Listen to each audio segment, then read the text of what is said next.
Olá pessoal, tudo bem? Eu sou o Sr. Lago Carpa. E eu sou a Jamile. Então pessoal, hoje nós vamos falar um assunto bem legal, como sempre, né? Vamos falar sobre tipos de filtros. A gente tem no mercado brasileiro vários filtros, né?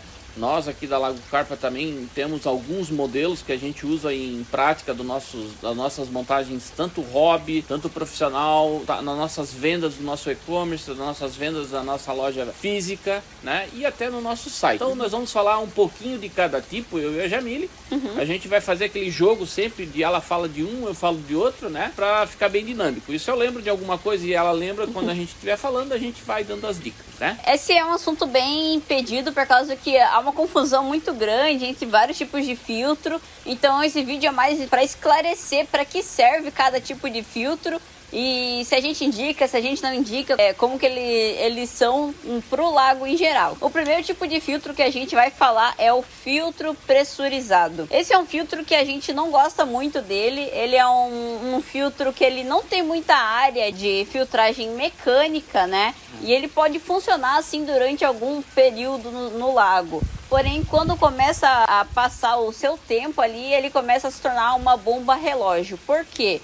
Por causa que ele não faz uma filtragem como ele deveria, né? Ele não tem uma grande capacidade para filtragem de toda a água do lago, principalmente em lagos grandes. Ele para lagos pequenos de 200, 300, 500 litros é uma boa opção, é uma opção até que considerável. Porém, quando passa para lagos grandes, acima de 1000 litros, ele já se torna um filtro já deficiente. Jamile, deixa eu complementar. A gente falar numa litragem, né, é complicado, tá? Porque logo no começo que você falou, ele se torna uma bomba relógio. Mesmo se seu lago for pequeno, tá, gente? For uma litragem até de 500, 1000 litros, né? Tem que tomar cuidado, Tem que tomar cuidado também. Por quê? Ela foi bem clara nessa questão, filtragem mecânica, gente. Não existe, nós vamos falar de todos os outros filtros e sempre nós vamos estar tocando nesse mesmo assunto, a filtragem mecânica. O filtro pressurizado, eles sempre normalmente são aqueles baldes, né, em formato de balde mesmo, Tem né? vários, né? Vasos, balde, caixas. Isso, Então, quanto à colocação das mídias dentro, eles são perfeitos, tá? Eles são tão iguais quanto os outros filtros demais. Então, você precisa X de mídia filtrante para fazer a nitrificação da sua matéria orgânica, da sua sujeira, enfim, de tudo que um filtro faz. Porém, a filtragem mecânica, ele peca. Então, mesmo que o teu lago seja de pequenos volumes, né, ele não é eficiente, tá, gente? Então, por isso que eu não posso falar isso que eu condeno ele, tá? Que eu já vi lagos funcionando, tá? Mas é porque daí tem uma boa área de substrato, né?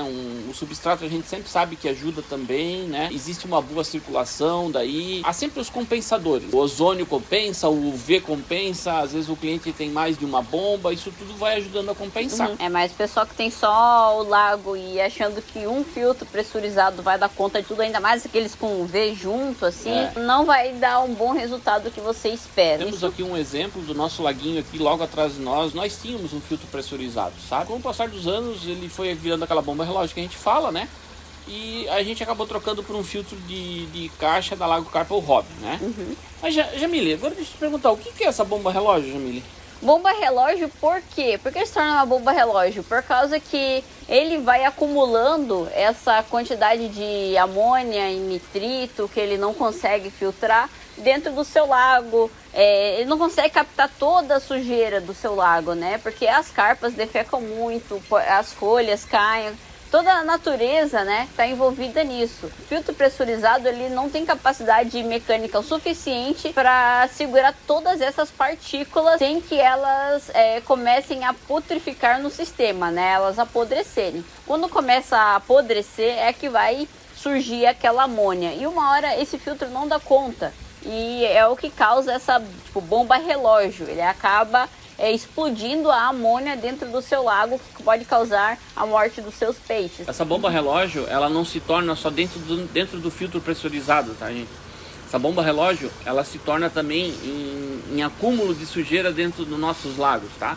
Nossos lagos, quando são jovens, quando são recém-montados, é igual uma casa nova, igual um carro novo, né?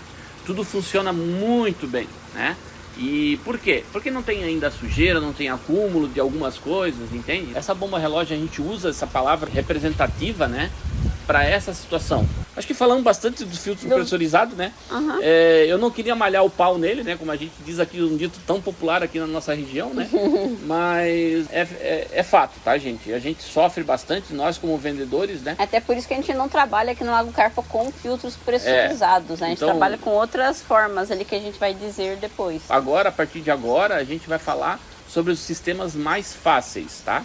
De você ter... Mais fácil no sentido de fazer a manutenção e muito mais eficiente. O segundo tipo de filtro que a gente vai falar é um filtro de captação pela superfície, que é basicamente o nosso filtro profissional. Que agora o Sr. Lago Carpa vai falar sobre esse filtro. Então, gente, por que a captação pela superfície? Como é que funciona isso, né? A gente pode falar que é exatamente a flor da água, né? Onde existe tudo que para, né? Primeiramente, a poeira, né? A poluição, as folhas, tudo cai gordura da ração, gordura da ração, excesso de ração que os seus peixes não comeram, né? Isso tudo vai parar na superfície, gente. Então, o que acontece? Essa superfície vem, ela é captada e vai diretamente para a filtragem mecânica, né? Então isso é muito eficiente. Mas, gente, nem tudo é captado somente, tudo é captado pela superfície, mas daí o pessoal começa a ter a dúvida. Mas sabe aquela sujeirinha que está lá no fundo da areia? Como é que eu faço para captar ela e mandar pro filtro? A nitrificação, o apodrecimento disso, tá? Vamos falar assim, que eu acho que é uma linguagem bem clara. Ela faz com que isso boie, tá? As próprias bactérias que tem no teu sistema, né? Que não necessariamente estão dentro do seu filtro, mas elas estão em todo o ambiente aquático, né? Elas fazem a putrificação disso e isso boia, gente. Vai para onde? Para a superfície. Então é por isso que é mais eficiente, gente, tá? Você não tem necessidade de ir lá fazer uma sucção ou colocar uma bomba no fundo do seu lago para captar a sujeira do fundo, né? Você precisa sim ter uma boa recirculação do seu lago para isso ser movimentado e ser transportado para a superfície, né? Lembrando também que esse tipo de filtro profissional, ele não é um filtro de uma bomba só. Geralmente são utilizados de 2 a 3 bombas no filtro profissional. Ele é um filtro superdimensionado, um filtro que é dimensionado para te dar alta qualidade de água, a água cristalina, azulada e também tem uma circulação de água muito boa. Então não fica essa sujeirinha no lago não. Essa sujeira ela é movimentada pela circulação de água e vai parar tudo dentro do filtro. Fora que a área de superfície dele de filtragem mecânica ela é muito grande. Então isso faz uma grande diferença no seu lago. Daquelas partículazinhas ficarem flutuando, às vezes que nem tem às vezes folhas, as folhas acabam quebrando e ficam uns pedacinhos assim. A filtragem mecânica, ela segura todas essas partículas grossas. O terceiro filtro que a gente vai falar aqui hoje é o filtro por gravidade, que é o nosso filtro hobby. Por que ele é por gravidade? Porque ele é colocado acima do nível do lago e as bombas que jogam para ele e ele devolve por gravidade para o seu lago em forma de cascata ou então uma saída normal de água. Ele é um filtro simples, né, que vai manter a saúde dos seus peixes e a beleza do seu lago e vai te dar uma manutenção mais prática, mais fácil. Além de é mais fácil você instalar ele no seu lago. A gente fez ele no sistema plug play, que é basicamente você conectar as mangueiras na bomba e depois no filtro V, que já vai pré-instalado ou até que já vai ali prontinho no seu filtro, e depois ligar ele na tomada que ele já vai estar funcionando no seu lago. É um filtro muito fácil de ser instalado, qualquer pessoa consegue instalar ele, não tem nenhum segredo, nenhuma dificuldade. É basicamente conectar mesmo ali e tá tudo pronto. Um filtro de fácil manutenção que basta você abrir a tampa dele, trocar a sua manta ali, que a gente utiliza a manta Perlon Lago Carpa, que é exclusiva da nossa marca. E troca ela por outra ali limpinha, joga ela no lixo. Basicamente a manutenção da semana, quinzenal, já está pronta. Daí a cada 6 meses, de 4 a 6 meses, você faz a limpeza das mídias, né? Que é aquela que você coloca no balde, na água, pega o balde da própria água do lago e dá uma tirada da sujeira que fica entre as mídias, né? E faz a manutenção dos seus equipamentos, como a bomba e o filtro ultravioleta, para dar uma vida maior, uma vida útil maior para esses equipamentos. Agora, o quarto tipo de filtro que nós vamos falar aqui hoje é o filtro tipo esponja. Então, o que é o filtro de esponja, né? A gente tem uma facilidade de entender porque a nossa vida é sempre cheia de esponjas, né? Esponja para tomar banho, esponja para lavar a louça, esponja para lavar o carro, né? Então, no dia a dia do cidadão, a gente tem isso, né? Mas, gente, isso é uma boa filtragem? Daí as pessoas dizem, poxa vida, mas a esponja, ela retém a sujeira, ela segura a sujeira, né? Retém bactérias, né? Mas, gente, isso não é uma condição eficiente, tá? Para lagos, né?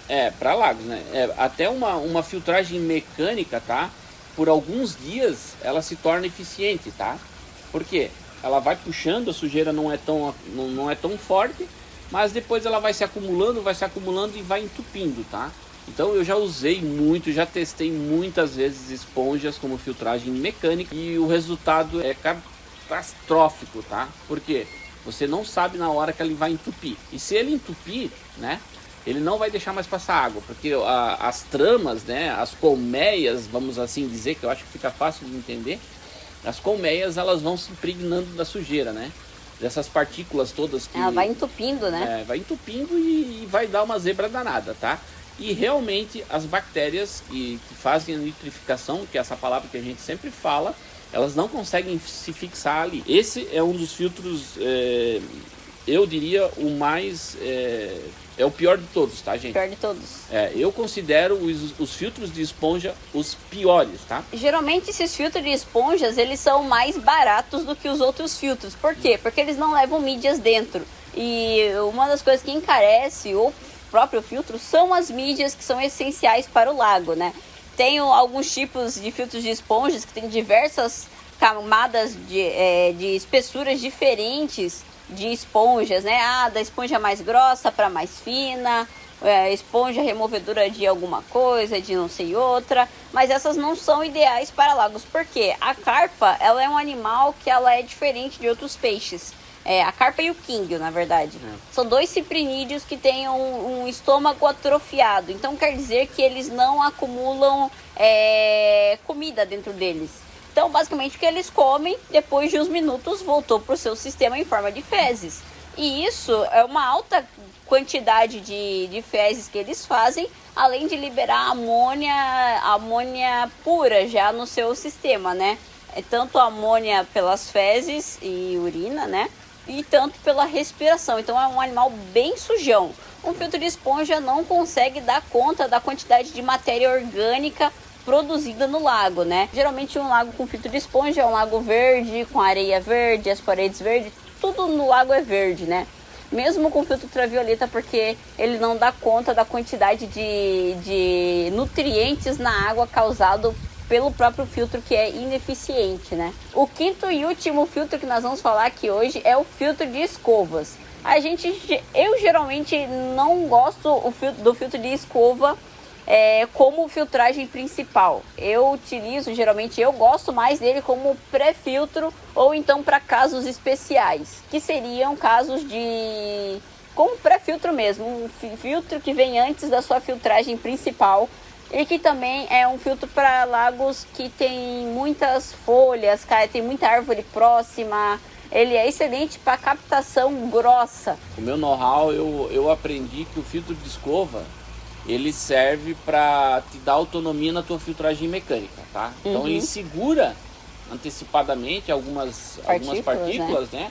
Principalmente as mais grossas, né? Não há necessidade de trocar com tanta frequência, de repente, a tua filtragem mecânica. Você vai estar fazendo uma economia de tempo aí, né? Isso é a vantagem do filtro de escovas, tá, gente? Agora, quanto a questão de segurar amônia, segurar a fixação de bactérias, de bactérias para fazer a nitrificação, na minha opinião, eu vejo ele ineficiente, tá?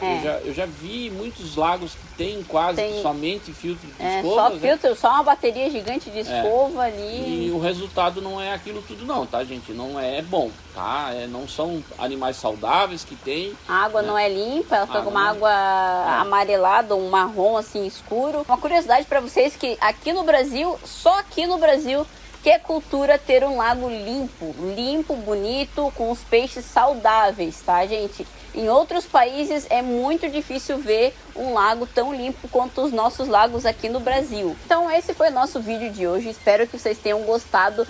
Não esqueça de deixar o seu like aqui embaixo, compartilha com um amigo que também está precisando de um filtro novo, ou está utilizando uns filtros aí meio duvidosos. Então manda esse vídeo para ele aprender certinho para que serve cada tipo de filtragem, tá? Pode dizer aqui nos comentários qual filtro você tem, e como que tá a sua água, se você gostaria de melhorar ela ou alguma coisa assim, que a gente pode estar falando nos próximos vídeos, tá? Obrigado por assistirem até agora e até mais. Até mais.